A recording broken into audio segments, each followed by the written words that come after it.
안녕하세요. 예, 반갑습니다. 예, 3월 달 달이 바뀌었고요. 오늘 첫째도부터 보도록 하겠습니다. 주택임대차 보호법, 그래서 민사특별법에 관해서는 3월 셋째 주에 해드릴 거고요. 오늘 첫째도부터 볼 겁니다. 그래서 권리 변동과 관련해서 거기부터 들어갈게요. 자, 그러면은 교재는 27페이지 쪽을 보시면 되겠습니다. 시작은 27페이지 쪽에서부터 할게요.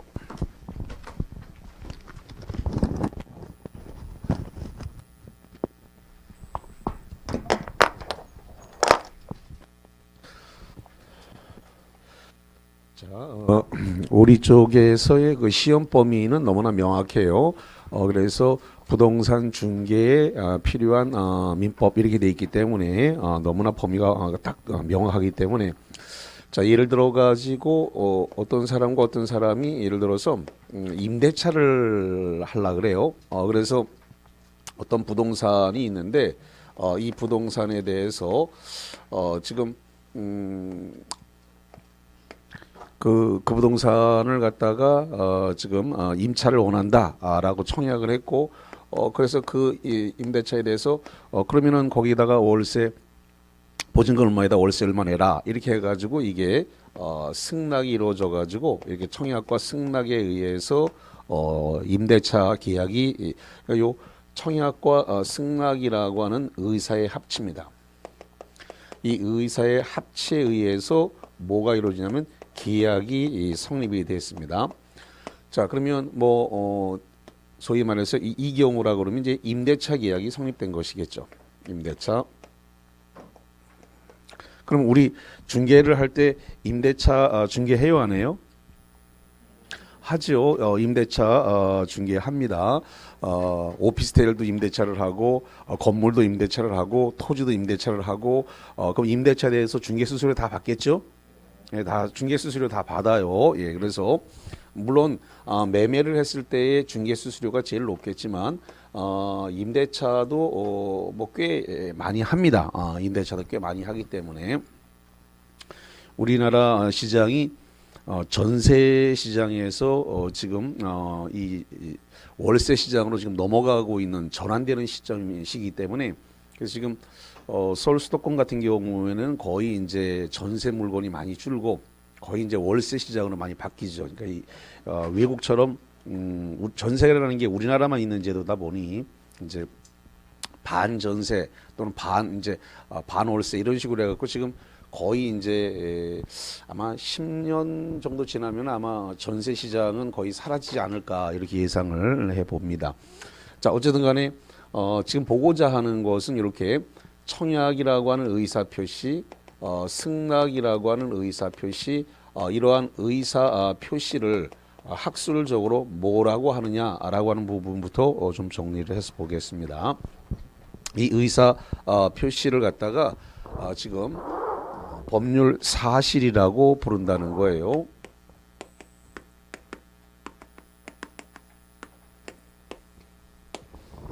청약과 승낙 그러면 쉬운데 이제 학술적으로 표현하기 시작하면 이제 문제가 좀 어려워져요. 그래서 일단 청약이라고 하는 의사 표시가 있었다 이거죠. 그 다음에 이렇게 승낙이라고 하는 의사 표시가 있었다 이거죠.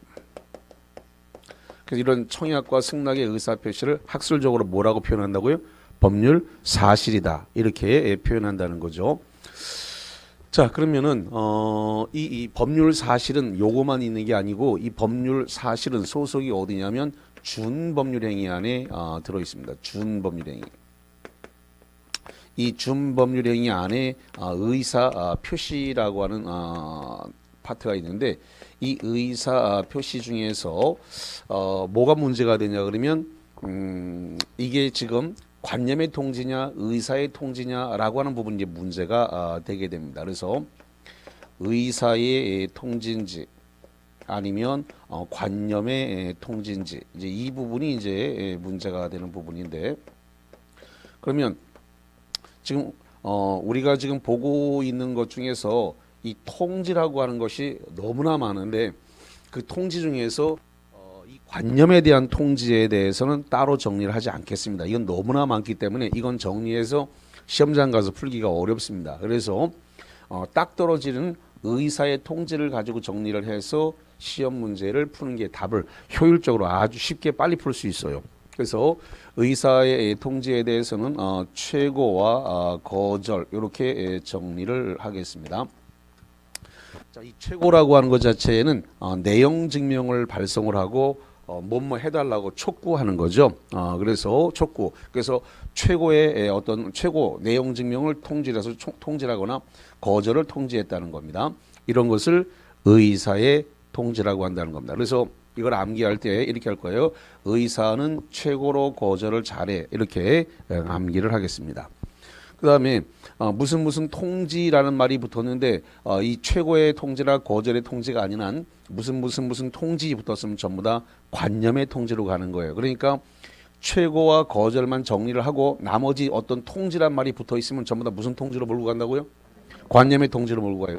수백 개가 있기 때문에 이거를 이 수백 개에 해당되는 거를 일일이 외워서는 감당이 안 된다는 거예요. 그러니까 이것만 딱 정리하고 나서 통지란 말이 나왔는데 최고나 거절이 안 붙어 있는데 통지가 붙었으면 전부 다 무슨 통지로 몰고 가야 된다고요? 관념의 통지. 요거 더 이상 많이 알면 오히려 시험 무는데 지장이 있고 시험 문제 오히려 못 풀어요. 맞추기가 어려워져요. 그래서 복잡한 거 다 떼버리고 우리는 지금 로스쿨에 와 있어서 로스쿨 공부를 하는 게 아니란 말이죠. 그렇기 때문에 어떻게 주어진 시간 내에 빨리 풀 거냐라는 게 관점이에요. 자, 이렇게 정리를 하시고 그 다음에 이 법률 사실이 모여서 이걸 갖다 법률 요건이다 이렇게 이야기를 하는데, 법률 요건을 다른 말로 이야기해서 뭐라고 말하냐면 권리 변동의 원인이다 이렇게 얘기를 해요.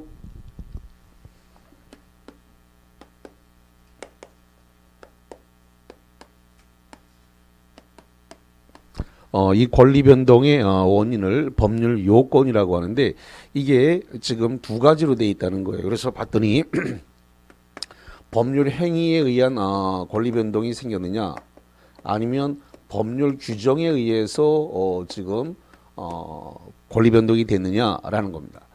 그래서 법률 규정에 의한 물권 변동과 법률 행위에 의한 물권 변동인데 이 두 가지를 가르는 가장 중요한 내용은 어떤 의사 표시가 있었냐 없었냐. 그러니까 당사자가 원해서 물권 변동이 생겼는지 당사자가 원한 게 아니라 법률 규정에 의해서 원인이 생겨서 물권 변동이 됐는지 이건데, 그래서 당사자가 원해서 의혹하는 대로 효력이 발생하는 건 뭐라 부른다는 거예요? 법률 행위예요. 당사자의 의사 표시가 있어서 당사자들이 원하는 대로 의혹하는 대로 효력이 발생하는 건 뭐라고 표현한다고요? 법률 행위고, 당사자가 원하지 않은데 의사 표시가 없었는데 당사자가 원하지 않았지만 법률 규정에 의해서 이렇게 법률적 권리 변동이 발생되는 원인을 법률 규정이다 이렇게 규정합니다. 그래서 당사자가 원해서 어떤 권리 변동이 발생했는지 당사자가 원하지도 않았지만 법에 정해져 있기 때문에 법률 규정에 따라서 지금 물권 변동의 원인이 생겼는지 권리 변동의 원인이 생겼는지 이걸 일단 구분한다는 겁니다. 그래서 의사 표시가 꼭 있어야만 효력이 발생하는 건 법률행위고, 의사 표시가 아니라 법률 규정, 법 규정에 의해서 권리 변동의 원인이 생긴 것은 법률 규정이라고 한다. 이렇게 정리를 하겠습니다. 그러면 적어도 여기에 있는 이러한 의사 표시가 적어도 한 개 이상이 꼭 있어야 법률행위가 되는데, 그 중에서 정말로 의사 표시가 딱 한 개다. 딱 한 개인 건 뭐라 부른다 그랬어요? 단독행위라 그랬습니다. 의사 표시가 정말로 하나다. 의사 표시가 딱 한 개인 것은 단독행위라고 한다. 근데 의사 표시가 두 개인데 서로 대립되는 의사 표시가 두 개라는 거예요. 이걸 뭐라 부른다고요? 계약이라고 부른다는 겁니다. 그래서 지금 의사 표시가 두 개인데 대립된이라고 하는 말은 누구와 싸웠다는 소리가 아니라 어떤 상대방을 향해서 의사 표시를 했다는 겁니다. 상대방을 향해서 의사 표시를 했다. 그러니까 매도인은 매수인에게, 매수인은 매도인에게, 임대인은 임차인에게, 임차인은 임대인에게 서로 상대방을 향해서 의사 표시가 이걸 대립되는이라 그래요. 대립되는 두 개의 의사 표시가 합치가 돼야 발생하는 것을 계약이라고 하고, 우리는 어쨌든 계약을 해야 돈을 받으니까 그냥 법률행위 이걸 뭘로 받아들이라 그랬어요? 계약으로 받아들이셔라, 이렇게 말씀을 드렸습니다.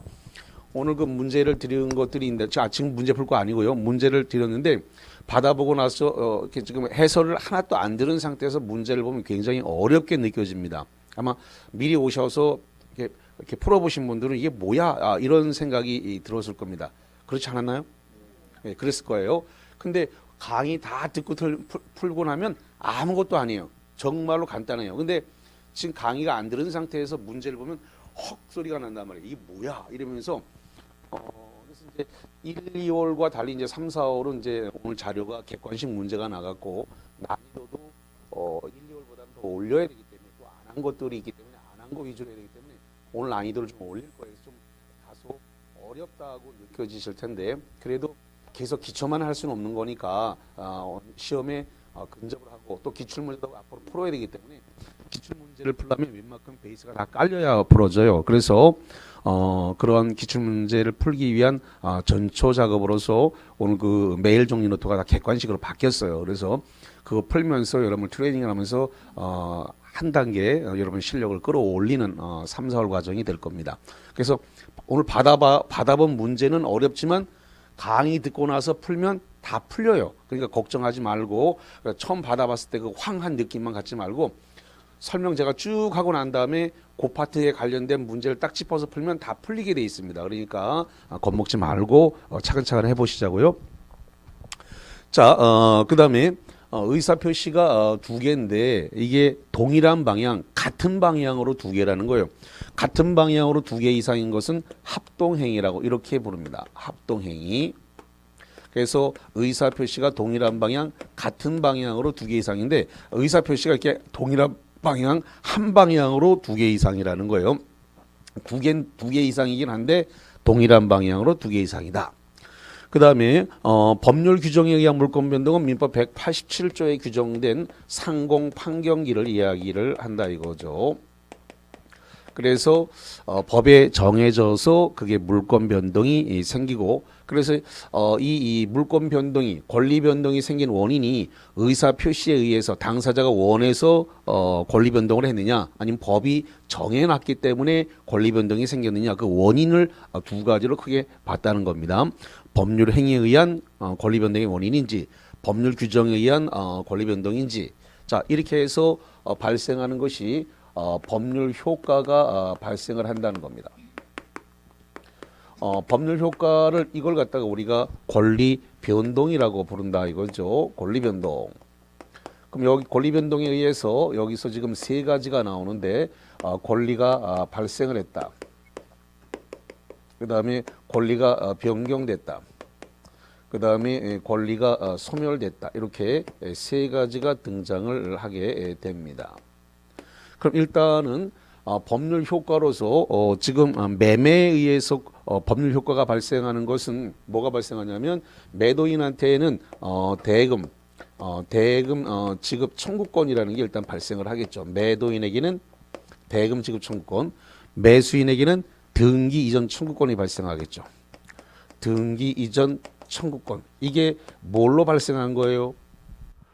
법률 효과로서 발생을 했다는 겁니다. 물론 임대차였을 때에는 임대인은 그 목적물, 임차 목적물을 이전해 줘야 될 의무가 발생을 하는 거고, 임차인은 이제 그 월세 차임 지급 의무가 발생을 하겠죠. 그래서 서로 지금 법률 효과로서 이렇게 대금 지급 청구권과 등기 이전 청구권이 법률 효과로서 매매를 기준으로 놓고 봤을 때 이런 것이 발생을 한다는 겁니다. 자, 그러면 권리가 발생하는 데 있어서 근원적으로 원시 취득과 승계 취득으로 보게 되는데, 자, 교재 거기 27페이지 맨 밑에 가니까 권리가 발생을 했다. 그래서 원시 취득이란 말이 나왔죠? 예, 27페이지 맨 밑에 보니까 권리가 발생해서 원시 취득이다 이런 말이 나왔습니다. 원시 취득하고 그다음에 승계 취득하고 이렇게 나눠서 볼 건데요. 원시 취득이라고 하는 것은 권리를 취득을 하는 데 있어서 누군가 제3자로부터 권리를 넘겨받은 게 아니라 권리를 스스로 창설한 겁니다. 처음으로 권리를 취득되어지는 것을 원시 취득이라는데 우리 시험 쪽에서는 대표적인 게 뭐냐면 신축 건물의 취득입니다. 신축 건물에 의해서 소유권 취득을 뭐로 본다고요? 원시 취득이죠. 그러니까 소유권 보전 등기를 하게 되겠죠. 그래서 교재를 한 장 넘겨보시면 거기 28페이지입니다. 28페이지에 보면 원시 취득의 대표적 사례 1번에 바로 건물 신축으로 건축주가 소유권을 최초로 취득하는 거. 이거 당연히 뭐라 부른다는 거예요? 원시 취득이죠. 그다음 거기 유실물 습득인데 이 유실물 습득은 뭐냐면 누군가가 물건을 잃어버렸어요. 그래서 누군가가 잃어버린 물건을 주었다는 거죠. 그럼 물건을 주었는데 그 물건을 주어 가지고 이 경찰서에 갖다 맡겼습니다. 맡겼는데 이걸 갖다가 6개월 안에 누군가가 찾아가지를 않았어요. 잃어버린 물건을 갖다 경찰서에 맡겨놨는데 안 찾아갔다는 거죠. 그 안 찾아가게 되면은 그 소유권은 그 잃어버린 물건을 습득한 사람, 그래서 거기 유실물을 습득한 사람 소유를 한다는 겁니다. 다시 한번 누군가가 잃어버린 물건을 경찰서에 갖다 맡겨놨어요. 근데 누군가가 그걸 잃어버린 사람이 6개월 안에 그 물건을 안 찾아갔다고요. 안 찾아가면 그 소유는 누게 된다고요.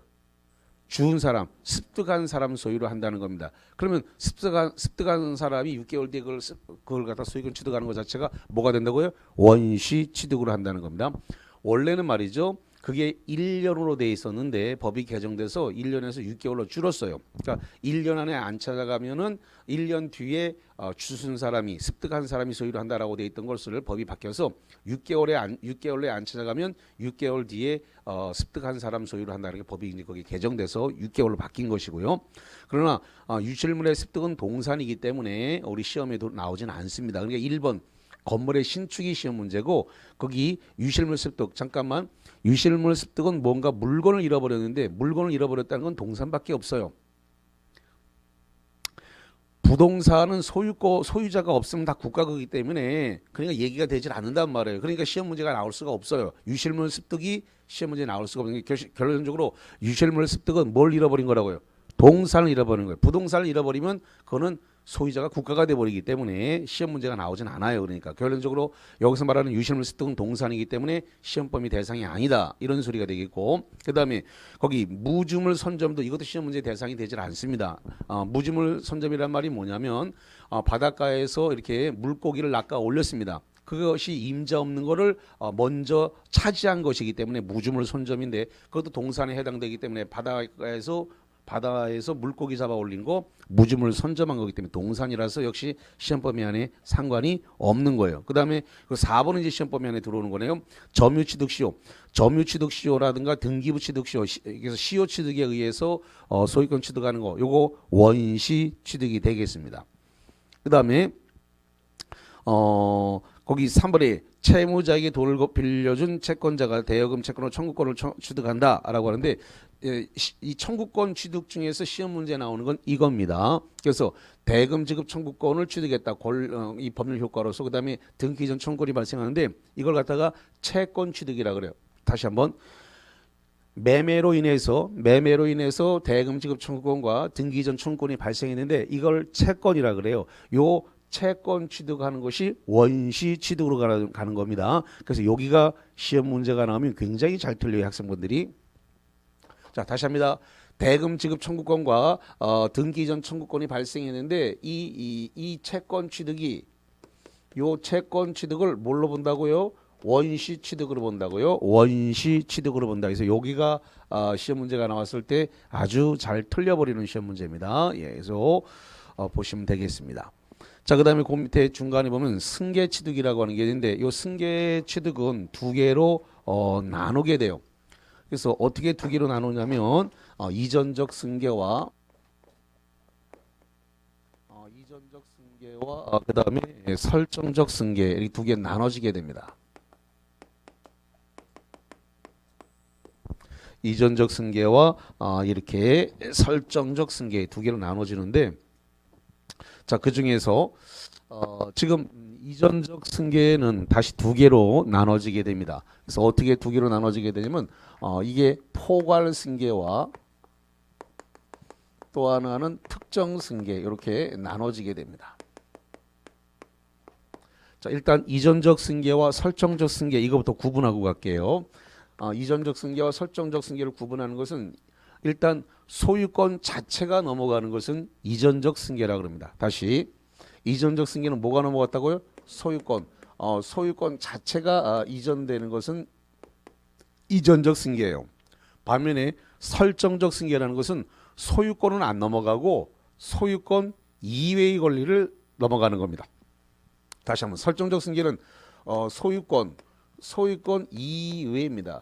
소유권 이외의 권리를 갖다가 지금 설정해 주는 겁니다. 그러면 소유권 이외의 권리의 대표적인 게 뭐냐면 제한물권이에요. 자, 다시 하겠습니다. 소유권 이외의 물건의 대표적인 게 뭐라고요? 제한물권. 제한물권은 소유권을 제한하는 건데 제한물권은 두 개로 되어 있다 그랬습니다. 뭐하고 뭐하고 두 가지 들어있어요. 용익물권하고 담보물권 이렇게 두 개죠. 그럼 용익물권과 담보물권 중에 용익물권은 우리가 흔히 알고 있는 지상권, 그 다음에 지역권, 그 다음에 전세권 이런 겁니다. 그 다음에 이 담보물권에서 유치권이라든가 그 다음에 저당권이라든가 그 다음에 질권이라든가 이런 것이 되겠는데, 그래서 이러한 제한물권을 설정하는 것은 제한물권의 설정은 소유권을 넘겼다, 소유권 이외의 권리다. 소유권 이외의 권리죠. 그럼 소유권 이외의 권리, 그러니까 뭐 지상권을 설정한다든가 그 다음에 전세권을 설정한다든가 저당권을 설정하는 건 전부 다 뭐라 그런다고요? 설정적 승계라 그래요. 설정적 승계. 반면에 자 이렇게 볼게요. 이 갑이라고 하는 사람이 예를 들어서 토지도 있고 그 다음에 아파트도 있고 그 다음에 상가도 있고 그 다음에 뭐 공장도 있고 뭐 여러 가지 부동산이 있다라고 해봅시다. 그러면 갑이라는 사람이 여러 개의 부동산이 있는데 그 중에서 예를 들어서 이 토지를 팔았다라고 해볼게요. 토지. 그러면 갑이 가지고 있는 부동산 중에서 토지라는 것은 특정물이 되는 겁니다. 뭐가 된다고요? 특정물. 그 특정물만 옮긴 것은 특정 승계가 되는 거예요. 다시 한번. 갑이 갖고 있는 부동산이 토지, 아파트, 상가, 공장 여러 개가 있을 수 있는데 그 중에서 어떤 특정된 것만 넘어오는 것을 그러니까 갑이 갖고 있는 부동산 전부가 아니라 갑이 갖고 있는 부동산 중에 어떤 특정된 것만 옮기는 걸 뭐라 한다고요? 특정 승계. 대표적인 게 매매로 토지를 매매를 토지로 샀습니다. 또는 토지를 교환했습니다. 토지를 증여했습니다. 이런 것들은 소유권이 넘어가긴 넘어갔지만 이런 것은 어떻게 넘어갔다고요? 특정돼서 넘어갔다. 그래서 특정 승계라 그래요. 근데 예를 들어 가지고 요 갑이 사망을 했어요. 갑이 사망해서 갑이 가지고 있는 재산이 몽딱 다 상속돼서 넘어갔습니다. 그럼 상속돼서 넘어간 것은 포괄승계라 그래요. 다시 한번 어떤 사람이 사망함으로 말미암아 그 사람이 갖고 있던 재산이 몽땅 상속돼서 넘어간 것은 뭐가 된다고요? 포괄승계. 그 소유권 자체가 넘어갔는데 싹 다 넘어갔다. 그래가지고 이걸 갖다가 포괄승계에 상속이 되겠고 그 다음에 이게 또 이게 포괄 유증이 있습니다. 뭐가 있다고요? 포괄 유증. 예를 들어서 이제 그런 거죠. 어떤 분이 돌아가시면서 저기에 있는 경산에 있는 땅과 아파트 그거 다 큰딸내미 줄게 이러고 돌아가셨다고. 그러니까 유증이 뭐냐면 유언증이에요. 다시 한번 유증이 뭐라고요? 유언증이요. 유언증이요. 그래서 포괄 유증도 전체가 다 넘어간 것이기 때문에 다시 한번 포괄이니까 전체 다 넘어가. 돌아가시면 다 어떤 한 사람한테 다 주고 돌아가신 거야. 포괄 유증. 그 다음에 회사 합병.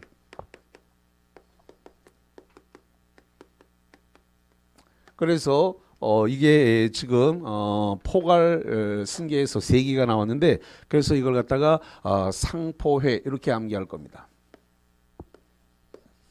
다 포괄 승계 3개 어떻게 암기할 거라고요? 상포회 이렇게 암기토록 하겠습니다. 상포회. 그래서 상속 포괄류 중 회사 합병 이렇게 해서 승계 취득과 관련해서 이렇게 보셨고요. 자, 그다음에 또 우리가 봐야 될 것 중에서 일단 저쪽 그 교재 편제상으로 저쪽 조금 뒤로 가야 되는데 41페이지 쪽으로 한번 가볼게요.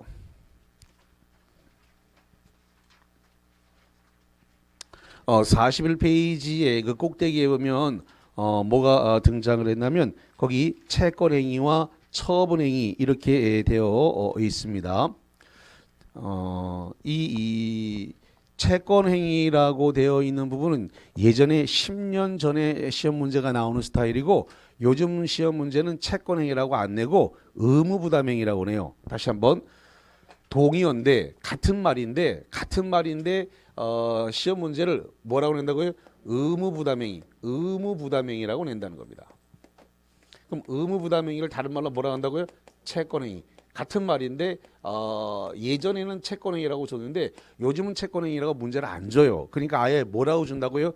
의무부담행위라고 줘요. 채권행위라고 좀 눈에 보여버리니까 그래서 채권행위라고 문제를 안 주고 의무부담행위라고 문제를 준다는 겁니다. 그래서 의무부담행위 채권행위인데 이것은 공통적으로 이행의 문제를 남긴다는 겁니다. 이행의 문제를 남긴다라고 하는 거.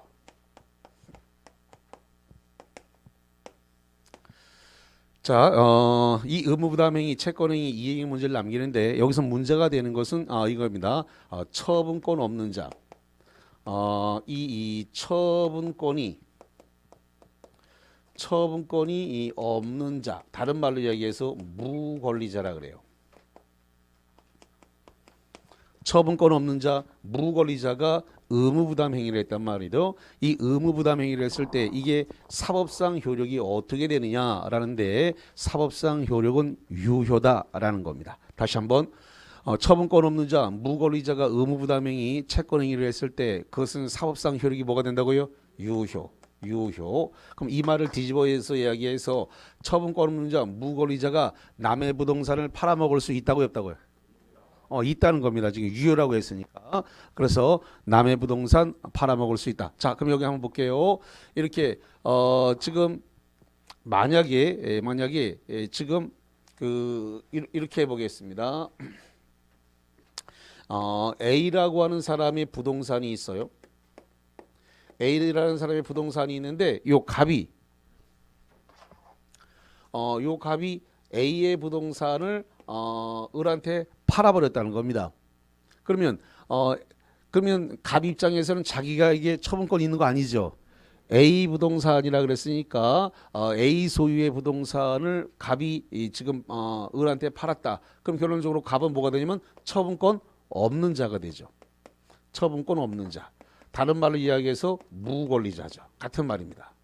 무권리자가 남의 부동산을 팔아먹을 수 있다고요, 없다고요? 있다는 겁니다.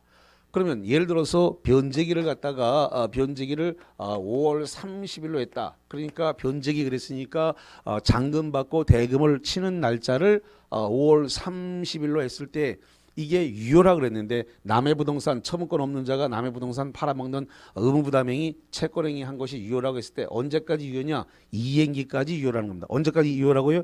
이행기. 그러면 갑이라고 하는 사람은 처분권 없고 무권리자니까 요 A로부터 부동산을 사다가 을한테 넘겨주기만 5월 30일까지 이전해주면 아무 문제가 없죠. 남의 부동산이라 하더라도 여기 이행기까지 원소유자로부터 사다가 넘겨주면 아무 문제가 안 생기기 때문에 그래서 처분권 없는 자 무권리자의 법률행위 계약이라 하더라도 사법상 효력은 유효다. 그러니까 단 이행기, 변제기까지 유효다. 변제기에 이행을 못하면 이제 문제가 생기겠죠. 못 넘겨주면 그럼 이걸 담보 책임이 문제가 생긴다 그래요. 무슨 문제가 생긴다고요? 담보 책임. 담보 책임은 종류가 세 가지가 발생합니다. 뭐가 어떻게 세 가지 발생해요? 손해대라 그래. 뭐가 한다고요? 손해대, 손해배상, 계약해제, 대금감액. 이거 해줘야 되는 문제가 생기는 거예요. 등기 못 넘겨주면 그래서 변제기 이행기에 이행 못하면 문제가 되는데 일단 변제기 이행기까지는 사법상 효력은 뭐가 된다고요? 유효다. 이렇게 정리를 하겠습니다. 자, 그 다음 문제가 되는 부분이 뭐냐 그랬더니 처분행위라고 하는 건데 이 처분행위는 두 가지로 나눠지게 돼요. 그래서 어떻게 두 가지로 나눠지냐면 이게 물권행위와 그 다음에 준물권행위 이 두 가지로 나눠지겠나. 물권행위와 준물권행위.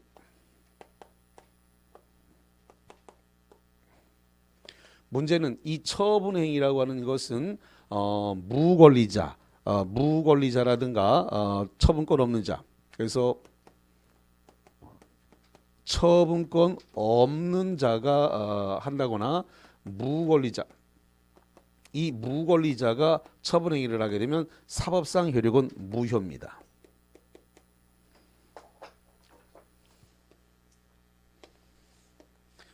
자, 물권행위, 준물권행위 두 개를 묶어서 처분행위라고 하는데 이거를 처분권 없는 자, 무권리자가 하면 법상, 사법상 효력이 있다 없다? 없다.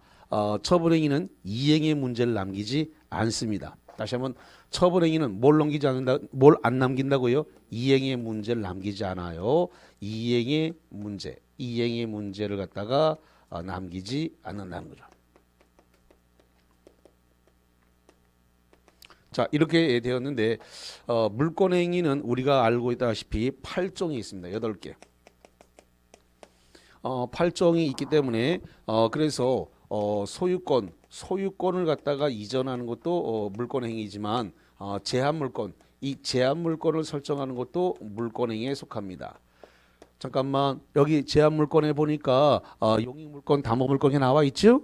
예. 그래서 제한물권이니까 예를 들어서 뭐 지상권이라든가 지상권, 지역권, 전세권 여러 가지가 있고 그다음에 뭐 저당권이라든가 유치권 이런 게 쭉 나왔는데 그러면 여기서 문제가 되는 부분이 학생분들이 많이 틀리는 내용이 바로 이건데요.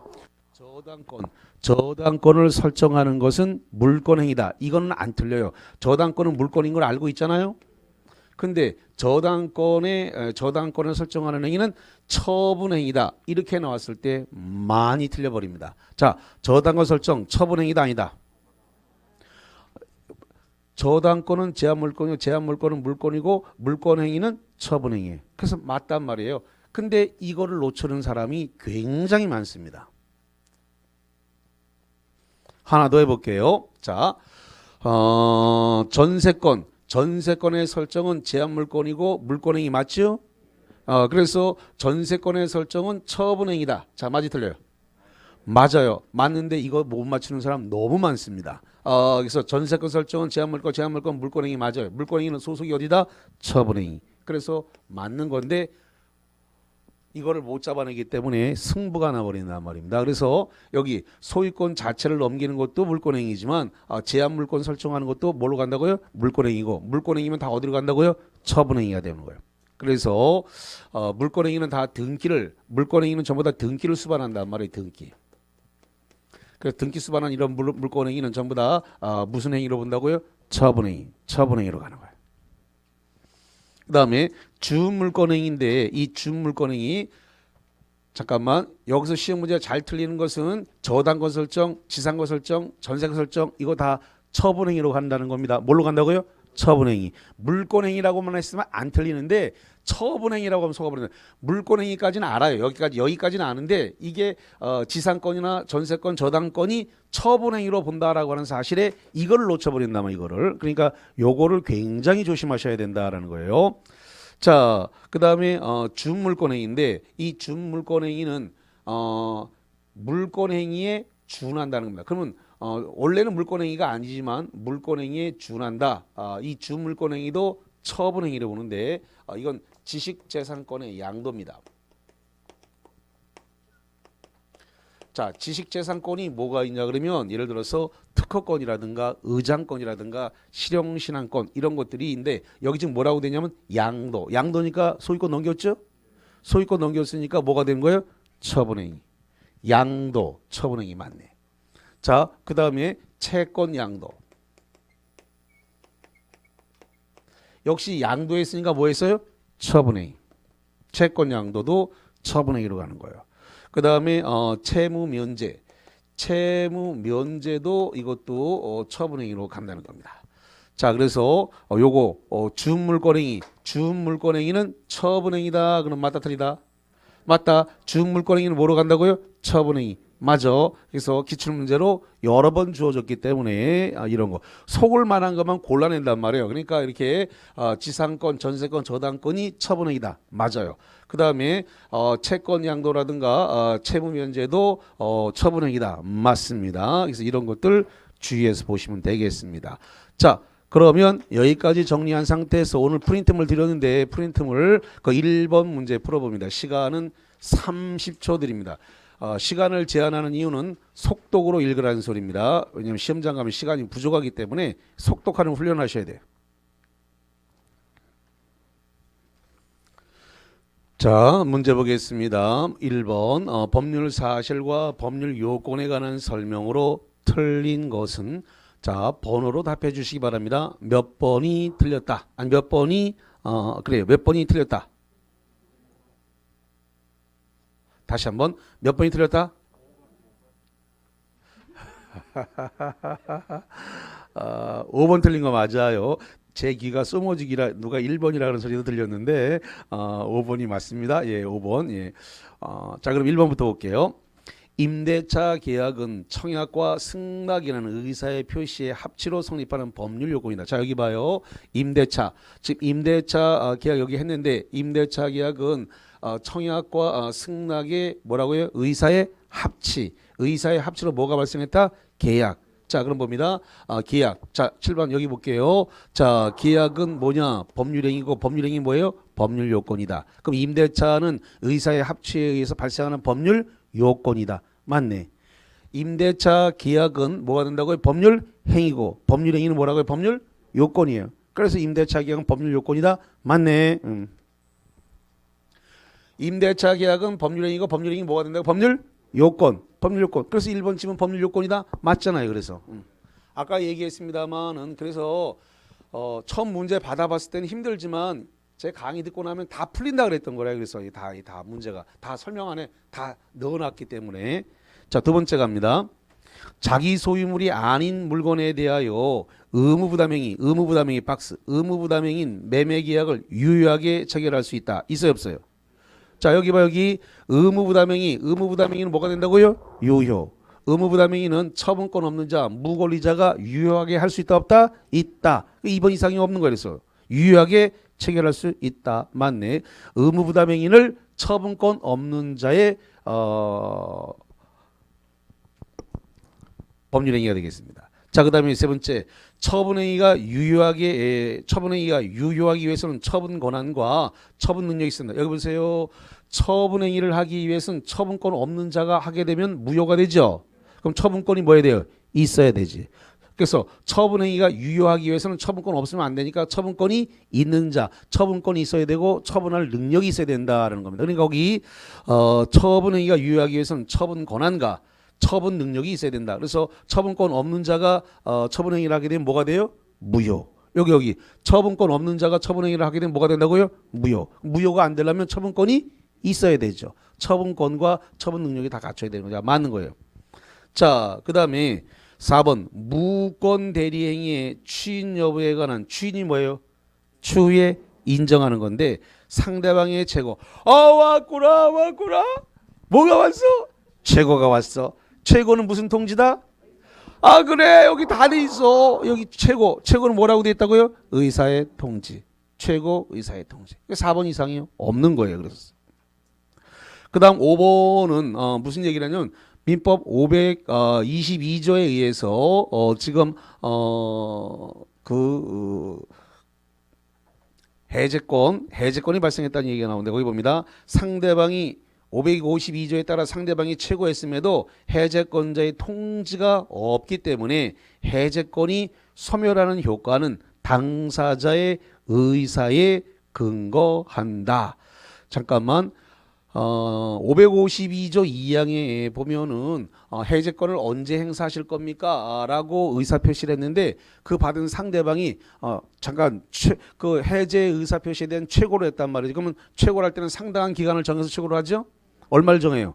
15일에서 30일을 정해서 최고로 했단 말이죠. 근데 그 기간 내에 의사표시 확답을 하지 않게 되면 해제권을 행사할 수 있는 해제권은 소멸하게 해야 되는데, 그러면 해제권이 소멸한다라고 잠깐만 그럼 그 교재를 잠깐만 찾아줄게요. 저기 계약법을 가가지고 그 말을 한번 552조를 한번 찾아드리겠습니다. 한번 찾아드리고 갈게요.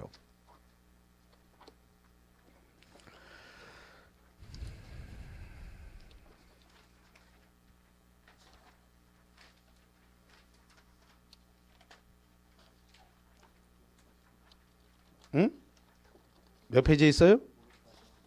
549, 549페이지 있습니다. 첫 번째 박스 보세요. 549페이지 첫 번째 박스에 보니까 여기서 특수한 소멸을 위해서 최고이한 소멸이란 말이 있습니다. 552조 해제권 행사 여부의 최고다. 최고가 뭐라 그랬어요? 의사가 저 최고라고 하는 것 자체가 지금 내용 증명을 발송한 촉구예요. 의사의 통지죠. 거기 볼게요. 해제권 행사 기간을 정하지 않은 경우에 상대방은 상당한 기간을 정하여 해제권 행사 여부에 대하여 최고할 수 있고, 그 기간 내에 해제 통지를 받지 못하면 해제권은 뭐한 것으로 본다? 소멸된 것으로 본다. 그럼 해제권이 소멸하는 것은 당사자의 의사에 의해서 소멸했습니까? 아니면 법률 규정에 의해서 소멸했습니까? 552조라고 하는 법률 규정에 의해서 소멸했잖아요. 당사자의 의사에 의해서 소멸했다. 법률 규정에 의해서 소멸했다. 법률 규정 칠판 보세요. 여기. 자, 그래서 당사자의 의사에 의해서 발생하는 것은 법률행위고, 당사자의 의사와 상관없이 당사자의 의사표시 상관없이 법에 정해져 있어서 발생하는 것은 법률 규정이라 그래요. 근데 5번 내용이 뭐라고 써놨냐면, 프린트물 5번 문제가 뭐라고 돼 있냐 그러면 552조에 따라서 상대방이 최고했음에도 해제권자의 통지가 없기 때문에 해제권이 소멸하는 효과는 당사자의 의사에 근거한 것이 아니라 뭐다? 법률 규정에 근거한 거죠. 법률 규정. 그래서 아까 여기 계급품 물고 말씀드렸단 말이에요. 뭐냐? 당사자가 원해서 의혹하는 대로 효력이 발생했느냐, 아니면 법이 정해서 그렇게 됐느냐, 뭘 하나 먹을까봐 552조에 따라 해제권 소멸했다. 다 알려줬잖아. 문제에서 답을 다 알렸다. 552조에 따라서 해제권이 소멸했다라고 딱 됐어요. 그럼 조문에 의해서 소멸했네. 다 알아먹을 수 있는 거를 그걸 해결이 지금 안 된단 말이에요. 여기서 계급품 물고 다 했단 말이에요. 법률 규정에 의해서 권리변동의 원인이 발생했다. 쉬워. 너무 쉬워. 이거 쉬운 거를 못 먹네. 이거 쉬운 거를 갖다가 이거를.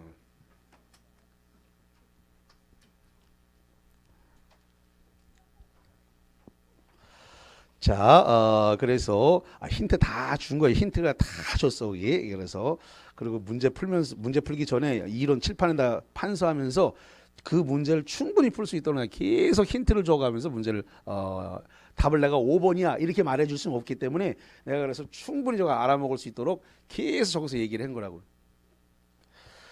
자, 그래서 거기까지 이제 정리를 했고요. 그다음 이제 30페이지로 가보겠습니다. 예.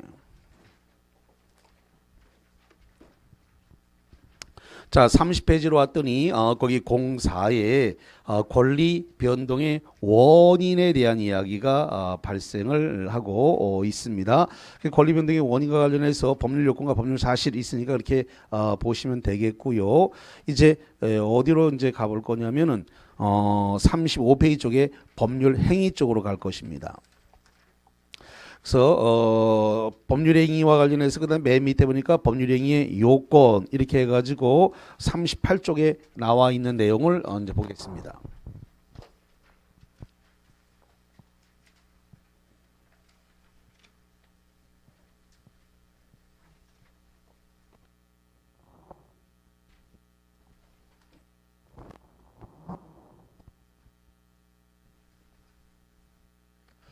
자, 그러면은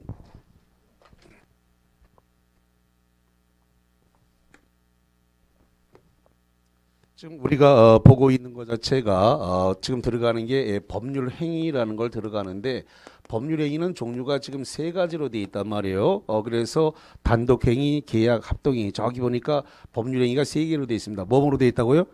단독 행위, 계약, 합동 행위. 단독 행위의 뜻이 뭐예요?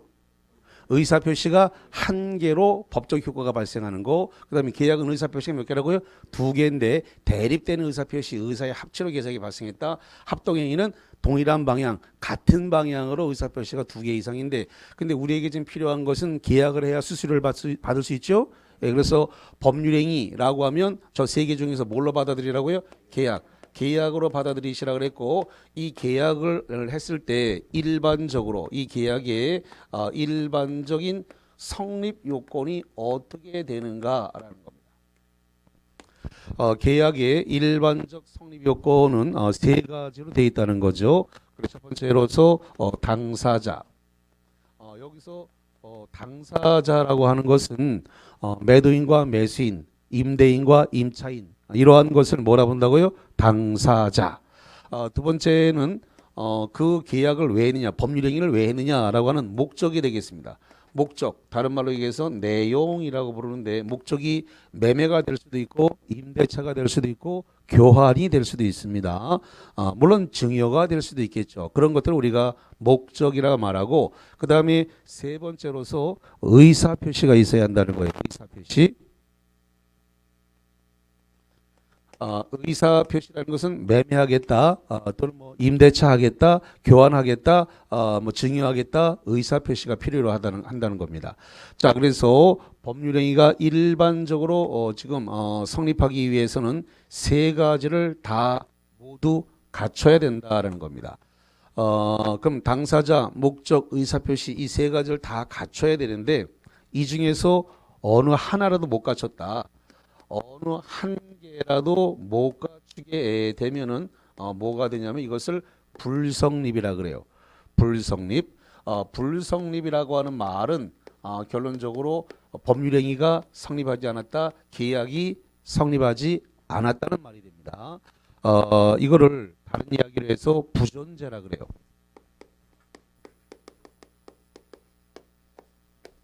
부존재라고 하는 말은 법률행위가 존재하지 않는다, 계약이 존재하지 않는다, 이런 의미가 되겠습니다. 자, 그러면 다시 이야기합니다. 법률행위가 성립하기 위해서는 세 가지를 다 갖춰야 된다 그랬습니다. 세 가지, 당사자, 목적, 의사표시, 이게 다 갖춰져야 법률행위가 뭐 한다고요? 성립하고, 이 중에 하나라도 못 갖추면 뭐가 된다고요? 불성립, 부존재의 문제가 발생한다. 그러면 법률행위가 성립을 해야만이, 그래서 먼저 성립해야 그 다음에 후 효력을 논할 수 있다는 겁니다.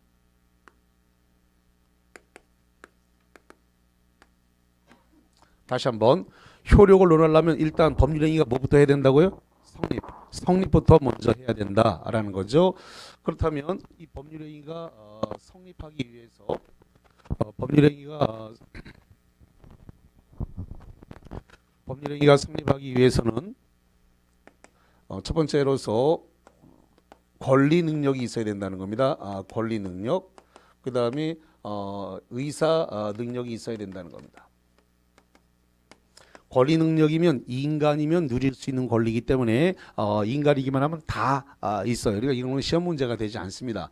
그 다음에 의사 능력이 있어야 되는데, 만약에 예를 들어서 이 의사 능력과 권리 능력이 없다, 예를 들어서 술이 만취된 상태에서 계약을 했으면 그 법률행위는 뭐가 된다고요? 무효. 자, 그 다음에 행위 능력이 있어야 되는데, 행위 능력이 없는 자가 법률행위를 한 것을 제한 능력이라 그래요. 뭐라 본다고요? 제한 능력. 제한 능력자는 종류가 세 개라 그랬어요. 어떻게 세 가지예요? 미성년자, 피안정 후견인, 피성년 후견인인데, 이 제한 능력자가 법률행위를 했다 하더라도 원칙적으로 효력은 유효. 다만 제한 능력을 들어서 뭐 할 수 있다? 취소할 수 있다. 그래서 제한 능력을 들어서 취소할 수 있습니다. 그러면 여기서 시험 문제가 나오는 것은 이런 부분이 시험 문제가 나오는데, 만약에 법률행위가 불성립, 부존재의 경우는 무효, 취소의 문제가 발생한다. 그럼 맞아요, 틀려요? 틀렸습니다. 불성립, 부존재는 법률행위 자체가 성립하지 않았기 때문에 무효, 취소를 논할 수 있다, 없다? 없다. 성립을 해야만, 성립해야 후 뭐 할 수 있다고요? 효력을 논할 수 있어요. 그러니까 무효 취소를 논하려면 일단 법률행위는 뭐는 해야 된다? 성립은 해야 돼요. 불성립 부존재 상태에서는 법률행위 자체가 성립하지 않았으므로 무효와 취소의 문제는 발생할 여지가 있다 없다? 없다. 요게 시험 문제입니다. 자, 그래서 이렇게 보시면 되겠고, 그 다음 발생하는 부분이 목적과 관련해서 여기서 목적 자체는 확정할 수 있어야 한다는 겁니다. 확정할 수 있어야 되고, 그 다음에 실현 가능해야 돼요. 실현 가능해야 되고, 그 다음에 적법해야 됩니다. 그 다음에 사회적 타당성을 가져야 돼요. 사회적으로 타당해야 된다는 겁니다. 이게 이제 103조와 관련되는 거예요. 오늘 이따가 볼 것이고요. 그 다음에 의사 표시와 관련해서 의사 표시는 의사와 표시가 뭐 해야 되더니 일치해야 된다는 겁니다. 일치. 자, 그 다음에 의사 표시에 하자가 없어야 된다는 겁니다. 의사 표시에 뭐가 없어야 한다고요? 하자. 하자가 없어야 된다. 하자가 없는 의사 표시해야지 된다라는 겁니다. 자, 지금까지 정립한 것은 일반적 성립 요건과 일반적 효력 요건을 다뤘는데, 그럼 이번에는 특별한 걸 한번 다뤄볼게요. 특별 성립 요건과 특별 효력 요건, 요걸 한번 다뤄보죠. 자, 특별 성립 요건, 특별 성립 요건은 이걸 갖다가 네 가지로 정리할 건데 어떻게 암기할 거냐면 이렇게 암기할 겁니다. 질, 유, 혼, 현 이렇게 암기를 하겠습니다. 자, 질이 뭐냐면 질권에 있어서, 질권은 이제 동산을 담보 맡기고 돈 빌렸는데 자동차 같은 거 맡기고 돈 빌리는 건데, 저기 강원도 정선에 그 강원랜드인데 강원도 놀러 갔다가 괜히 한번 잠깐 20-30분만 놀다 가자 이래갖고 빠진거 들어갔다가 강원랜드 들어갔다가 땡기다가 이러면 사람이 성질 나거든. 그러니까 주머니 다 털렸는데 돈이 없어. 그러니까 그 강원랜드 앞에 그냥 전당포가 쫙 있는데 그 전당포에다가 자동차 맡기고 돈 빌리면 뭐가 성립된다고요? 질권이에요. 그럼 질권이 성립되기 위해서는 질물을 갖다가 인도해야 된다. 질물의 인도. 여기서 질물이 뭐냐면 자동차예요. 질물이 뭐가 된다고요? 자동차. 자동차를 인도 넘겨야 된다는 겁니다. 그래서 특별 성립 요건으로서 담보물을 갖다가 동산의 담보물을 넘겨라 이겁니다. 질권이 성립되려면 동산을 갖다 맡겨야 되니까 동산 중에서 자동차를 맡겼다. 질물의 인도가 특별 성립 요건입니다. 그 다음에 유언에 있어서 유언장을 작성을 해야 되는데 이게 5가지의 특별 요건이 있기 때문에 이걸 다 갖춰야 됩니다. 그래서 5가지의 방식을 갖춰가지고 작성을 하라는 거죠. 자, 그 다음에 혼인에 있어서 혼인 신고가 특별 성립 요건이 됩니다. 어른들 다 모시고 친구 형제 다 모아가지고 결혼식을 했습니다. 그리고 살고 있어요. 근데 혼인신고 안 했습니다. 그럼 법률혼이에요? 사실혼이에요? 사실혼이죠. 아무리 예식을 올리고 부모 형제들한테 다 인사하고 친구들한테 인사했다 하더라도 그거는 사실혼입니다. 그래서 혼인신고를 하지 않았으면 그거는 사실혼입니다. 예식을 아무리 올렸다 하더라도. 예. 자, 그 다음에 현상 광고가 되겠는데, 자, 현상 광고는 현상 광고에서 주어진 지정된 행위라 그래요. 지정된 행위를 완료해야 됩니다. 자, 예를 들어서 이런 건데요. 어떤 사람이 집에서 기르던 복실이를 잃어버렸답니다. 그 복실이는 강아지고요. 그래가지고 A4에다가 복실이 사진 찍어가지고 이렇게 생긴 건데 찾아주시면은 100만 원 후사하겠습니다. 이래가지고 전봇대에다 붙이고 지나가는 사람한테다가 이렇게 나눠주고 막 이렇게 했는데 그 복실이를 데려와야 지정된 행위가 완료되니까 100만 원을 준다는 겁니다. 그래서 특별 성립 요건 지정된 행위를 완료하라. 저쪽 그 배를 타는 곳이라든가 터미널이라든가 가면 몽타주가 이렇게 있고 그 몽타주 밑에다가 500만 원, 3천만 원, 500만 원 이렇게 현상금 붙은 거 있죠. 그런 사람을 신고하거나 잡으면은 그 500만 원, 1000만 원, 3000만 원 주는 겁니다. 그것도 현상 광고예요. 배를 타는 데라든가 그다음에 터미널 주변이라든가 이런 데 가면 그 이렇게 뭐 수배 이래갖고 그래서 현상 광고가 쫙 돼 있다고요. 사람 몽따주 밑에 돈 얼마 다 쓰여져 있습니다. 그거 전부 다 현상 광고고 그다음에 제 청년 시절에 그런 거 많았는데 요즘은 잘 안 보이던데 신춘문예 고려 뭐 그래서 시나리오 소설 뭐 이렇게 시 이런 것들을 갖다가 봄 되면은 출판사라든가 방송국에서 그걸 갖다가 이렇게 뽑아요. 그래갖고 뭐 당선자한테 뭐 5천만 원, 3천만 원 이렇게 주는데 그 원고가 시나리오, 소설, 시 이런 것들이 잡지사라든가 출판사라든가 방송국에 입고가 돼야 돼요. 지정된 행위가 완료돼. 현상 광고에서 지정된 행위가 완료가 돼야만이 특별 성립 요건으로 성립한다. 이런 이야기가 되겠습니다. 자, 그다음에 하나 더 특별 효력 요건인데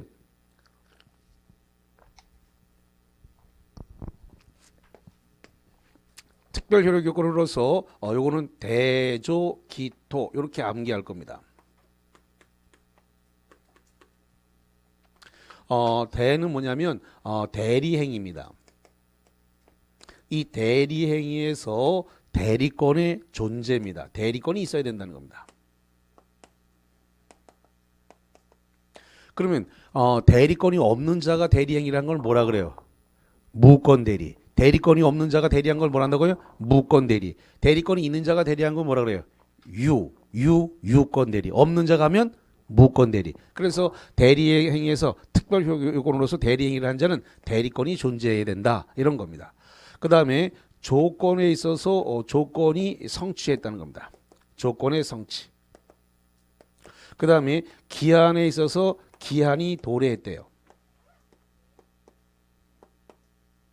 그 다음에 토는 토지거래 허가구역입니다. 이 토지거래 허가구역에서 관할관청으로부터 허가를 받아야 돼요. 관할관청으로부터 뭘 받으라고요? 허가를 받으라는 거죠. 자, 그래서 이 네 가지 특별 효력권이다. 대조기토. 그래서 이제 문제가 되는 부분이 뭐냐면 농지 취득 자격 증명이 문제가 됩니다. 뭐가 된다고요? 농지 취득 자격 요건. 농지 취득 자격 증명입니다. 우리가 흔히 이야기하는 농취증이라고 하는 건데 농취증. 이 농지 취득 자격 증명은 농지 매매 특별 효력권이다. 이렇게 기출문제 2번 났어요. 그러면 시험 문제는 틀리게 되는 겁니다. 농지 취득 자격 증명은 농지 취득하는 데 있어 특별 효력권이다 아니다? 아니다. 글자 그대로 제목에 다 나와 있네요. 농지를 취득하는 자격을 증명하는 것이지 그것이 농지 매매의 효력 발생 요건이다 아니다? 아니다. 자격을 증명하는 것이지 그게 농지 취득의 효력 발생 요건은 아닌 거예요. 이게 2번 문제 나왔습니다. 이게 그래서 농취증은 농지 취득의 특별 효력 요건이다. 2번 나왔는데 X입니다.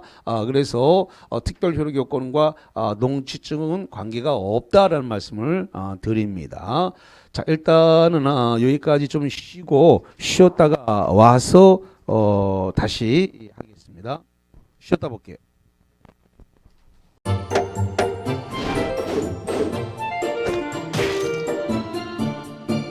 안녕하세요. 공인중개사 민법을 강의하고 있는 양민입니다. 자, 제가 준비한 거는 공인중개사 자료를 쉽게 다운받는 꿀팁을 준비해 보았습니다. 자, 공인중개사를 공부하다 보면 방대한 양의 자료를 접하게 됩니다. 하지만 그것을 일일이 다 출력을 하시거나 보관을 하는 데는 불편함이 따르죠. 이를 해소하기 위해서 핸드폰을 쉽게 활용할 수 있는 꿀팁을 준비했습니다. 네이버 밴드라는 어플을 통해 필요한 자료들을 보거나 다운받을 수 있습니다. 이 네이버 밴드를 활용하는 방법을 하나씩 알려드리도록 하겠습니다. 1단계, 네이버 밴드라는 어플을 다운받습니다. 가장 먼저 안드로이드 버전은 플레이 스토어를 클릭하시면 되겠습니다. 아이폰은 앱스토어에서 하시면 됩니다. 그 다음 검색창에 네이버 밴드를 검색하시고 다운 혹은 설치를 클릭하시면 되겠습니다. 이렇게요. 2단계 밴드 어플에서 공수모를 검색해 주시면 되십니다. 밴드 어플을 누르시면 위쪽 상단에 보시는 것처럼 돋보기 모양의 아이콘이 보입니다. 이 돋보기 부분을 클릭하시게 되면 맨 위쪽에 하얀 공백의 검색창이 생기는데요. 이곳을 눌러서 공수모 이 세 글자를 쳐주시면 되겠습니다. 3단계는요. 해당 공수모 밴드를 들어가 주시면 됩니다. 이 밴드는 공인중개사를 공부하시는 수험생들을 위한 밴드입니다. 수험생들을 위한 시험 정보나 자료가 업로드되어 있어서 공부를 할 때 활용할 수 있는 밴드입니다. 보시는 것과 같이 강의와 관련된 공지사항이나 최신 자료가 다양하게 제공되고 있습니다.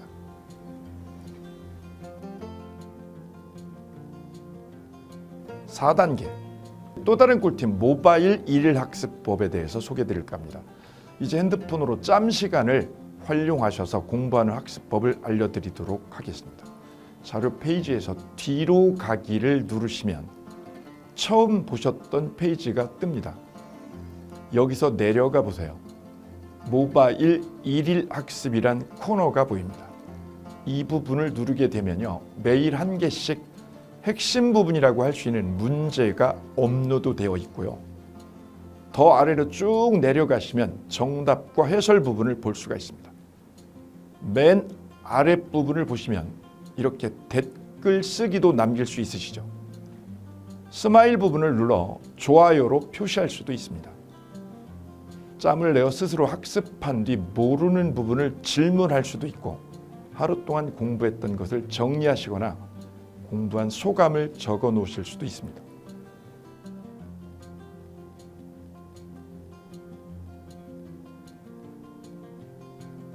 지금까지의 과정과 같이 공수모 밴드에 가입하신다면 다채롭게 업데이트되는 양질의 최근 자료들을 접하시고 활용할 수 있습니다.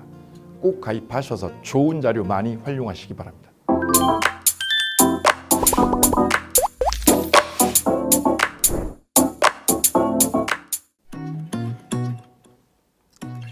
자, 안녕하십니까. 자, 이번에는 부동산 실무 일반인들이 어떤 도움을 받기 위한 관련된 밴드에 대해서 소개를 시켜드릴 건데요. 일단은 검색창에다가 365 부스라고 치시면 돼요. 365 부스인데 365일 부동산 스터디라는 밴드예요. 네이버 밴드인데 365 부동산 스터디라는 밴드 일단 클릭하시면 현재는 이제 4만 명 정도 되는 밴드인데요. 우리가 일반인들이 어떤 부동산 정보를 습득하는 데 있어서 이 정보를 얻기가 되게 쉽지가 않습니다.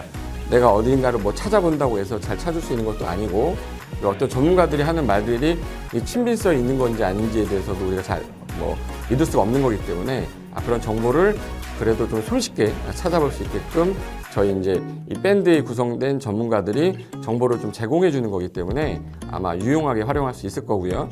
내가 부동산 중에 토지를 좀 알고 싶다 또는 상가를 좀 알고 싶다 또는 나는 내 집 마련을 위해서 청약이 좀 궁금하다. 근데 그게 솔직히 어디 가서 물어보거나 어떤 정보를 찾기 쉽지 않아서 그것 때문에 만들어진 밴드라고 보시면 돼요. 그래서 365일 내내 부동산을 어떤 공부한다는 취지로 밴드에 들어오셔서 질의응답도 하시고 궁금한 사항에 대해서 예를 들어 문의를 하시면 저희가 관련된 정보를 또 제공해주는 그런 밴드라고 보시면 되겠습니다. 어떤 밴드냐면 한번 보시면은 지금 현재는 공지사항이 제일 먼저 나올 건데요. 이 공지사항은 기존에 있던 오프라인이 어떤 강좌가 있으면 그 강좌에 관련된 거 세미나라든지 그래서 평소에 이제 우리가 이제 접하지 못했던 강의들 있죠. 이렇게 진행이 된다라는 거 공지를 좀 하는 그런 내용들이고요. 하나 좀 더 올리면 자 이제 우리 교수님이에요. 교수님 중에 상가 교수님이 최근에 예를 들어서 법이 바뀌었어요. 법이 바뀌게 되면 최근에 바뀐 법이 이런 바뀐 법이 있으니 중개업을 한다거나 투자를 할 때 좀 유의해서 알아보시면 좋겠습니다라는 거를 올려놓을 거예요. 기존에 올려놓은 자료가 있으면 또 찾아보시면 되는 거니까 이렇게 해서 계속 밴드에서 소식을 받으시면 실전에 굉장히 도움을 많이 받을 거라고 예상합니다. 부동산 관련된 내용 중에서 하나 더 보시면 이제 랜드프로에서 직접 우리 프로그램 만들고 있어요. 그래서 부동산 까발리기, 부동산 부티크 뭐 이런 TV 관련돼서 부동산 팁 있죠. 예를 들어서 청약을 받아야 되냐 말아야 되냐, 지금 강남권 아파트를 투자해야 되냐 말아야 되냐, 이런 정보를 쉽게 여러분들이 접하지 못하기 때문에 그런 관련된 것들을 시대에 맞게 흐름에 맞게 부동산 시장이 이제 요동치면 내가 지금 집을 팔아야 되냐 사야 되냐 그런 것들에 대해서 신속하게 정보를 들을 수 있는 밴드니까 시간이 나실 때마다 자주 들어오시고 저도 자주 들어가서 좋은 정보 남겨드릴 테니까 자주 들어오시기 바랍니다. 저는 부동산 공법하고 부동산 토지 투자를 강의하는 고상철이었습니다. 자주 밴드에서 뵙도록 하겠습니다. 자, 수고하셨습니다.